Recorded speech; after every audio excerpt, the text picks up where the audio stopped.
Teknologi pada dewasa ini semakin berkembang dengan pesat. Kemajuan pada bidang teknologi memengaruhi begitu banyak aspek dalam kehidupan sehari-hari kita. Salah satu kecanggihan masa kini yang sangat terasa perkembangannya adalah internet. Internet atau Interconnected Network merupakan sebuah sistem yang dapat menghubungkan seluruh jaringan dan device atau piranti keras secara global. Tidak hanya dapat menghubungkan seluruh jaringan dan device, internet juga dapat diakses oleh banyak orang dengan cukup mudah. Terlebih lagi, semenjak teknologi Wi-Fi atau wireless connection marak digunakan. Kini, internet bukan lagi sebuah barang mewah yang hanya dimiliki oleh kalangan tertentu, melainkan sebuah teknologi yang lekat pada kehidupan kita sehari-hari. Kemudahan bagi setiap individu dalam mengakses internet datang bagaikan pisau bermata dua. Pada satu sisi, banyak keuntungan yang didapatkan dari kemudahan mengakses internet ini, yaitu dapat dengan mudah mengakses sumber ilmu pengetahuan dan informasi terkini. Di sisi lain, kemudahan untuk mengakses internet juga mendatangkan dampak yang negatif, yaitu semakin mudah bagi suatu individu untuk berinteraksi dengan individu lain dalam sebuah platform yang dikenal sebagai media sosial. Interaksi secara tidak langsung ini dapat dilakukan dengan membuat akun, baik atas nama asli ataupun anonymous, dan satu akun ini dapat berinteraksi dengan akun lainnya tanpa harus saling mengenal. Fenomena ini menjadikan media sosial tidak hanya menjadi wadah untuk bertukar informasi, tetapi juga menjadi wadah untuk saling menebar kebencian dan fitnah terhadap seseorang, di mana aktivitas ini dikenal sebagai cyberbullying. Tren dari tindakan cyberbullying ini terus meningkat seiring berjalannya waktu. Dua faktor utama yang dapat memperbesar peluang terjadinya cyberbullying adalah akses internet yang mudah dan tingginya intensitas waktu bagi seorang individu untuk bermain media sosial. Faktor yang pertama telah didukung oleh adanya paket data internet yang semakin murah dan mudah untuk diperoleh.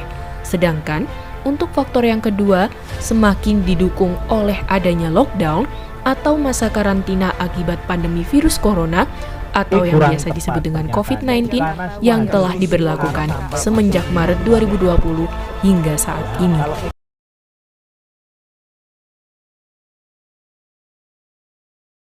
Cyberbullying itu salah satu tindakan yang disengaja untuk mencemooh, terus menjatuhkan seseorang, terus salah satunya hate comment ya, ataupun hate speech itu juga termasuk ke dalam cyberbullying.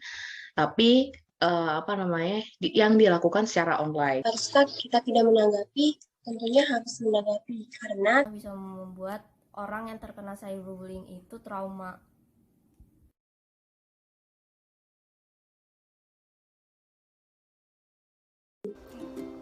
Lumayan banyak. Komentar itu ya dipikir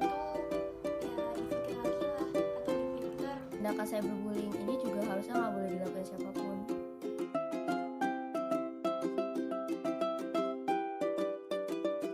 Hubungannya ada. ya ada hubungannya karena setiap manusia memiliki derajat yang sama. Oleh karena itu, membuli orang lain melanggar sila kedua. Nah, kita kan di sini punya derajat yang sama, punya hak yang sama gitu. Nah, jadi membuli itu termasuk hal yang melanggar sila kedua.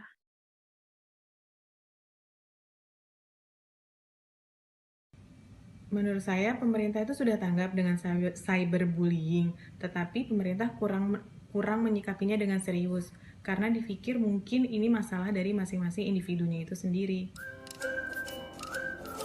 Kalau dilihat dari kasus-kasus ke belakang itu kadang kurang tepat sasaran. Tepat sasaran atau belum dan efektif atau belum, menurut saya itu belum.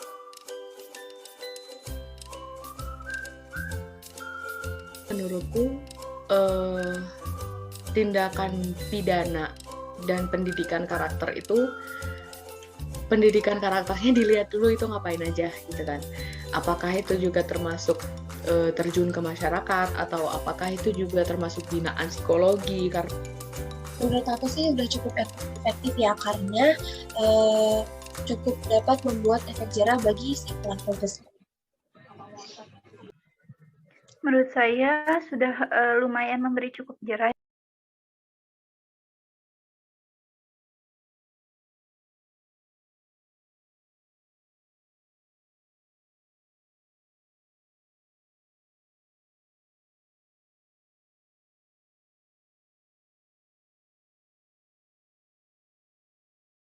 Bullying, baik dari sisi korban maupun pelaku, serta tindakan pencegahan oleh lembaga pemerintahan dinilai masih belum efektif.